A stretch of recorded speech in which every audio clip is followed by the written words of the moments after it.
Welcome to the Daily Plunge. We're in the Gospel of Mark, chapter 14, verses 27 through 42. Jesus tells his disciples, "You will all fall away. It is written." It's written in the Bible that human beings are sinners, right? And Peter insists, "No, I will never, I will never abandon you." He's emphatic. I will, even after, no matter what happens, I won't bail on you. Even if I have to die with you. We know, however, that Peter is going to deny Jesus. We do know, however, that all the disciples are going to bail on him. They're all going to flee from him. And so what's not in question? What's not in question is that we're sinners. And the thing is how many times do you have to fail with sin to be labeled a sinner? Just once, right? That's all it takes. Because just once is a descent into the brokenness of sin and into hell. And, you think about this is that every one of us, you will all fall away. This isn't just for Peter, it's for every one of us. We all fall away. We read this passage, however, and there's that glorious but.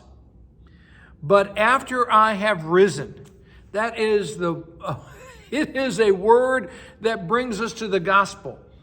I will go ahead of you into Galilee. And what he's saying is, but after I've been raised from the dead and I've conquered sin and death, I'm going to gather you back to me.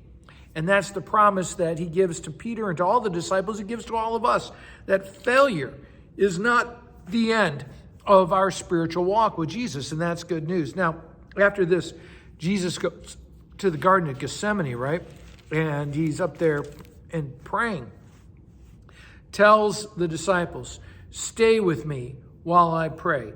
Stay awake, stay here and watch." And they can't do it. They fall asleep. The oppression of this moment, the depression of these emotions, just squash them into unconsciousness.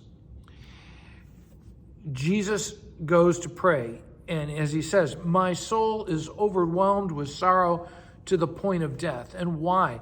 Because Jesus isn't just simply dying on a cross. He's not just being a martyr. As the Son of God, he is bearing the burden of my sin and your sin. All the sin of the world is being poured into him. As Paul says in 2 Corinthians chapter 5, he who knew no sin became sin. On the cross, Jesus becomes the most sinful person in all of human history. Why? Because he bears my sin, your sin, everybody's sin. And because of that, his spirit is driven to sorrow because he recognizes he will be separated from God the Father. The Trinity will be broken because the Trinity, the Father, wills this in order to redeem creation. Wow, right? Everything is possible with God. Jesus asks, is there another way? No, because the Father acts within history to redeem us who are bound by time. Well, thanks, my friends. Have a blessed day.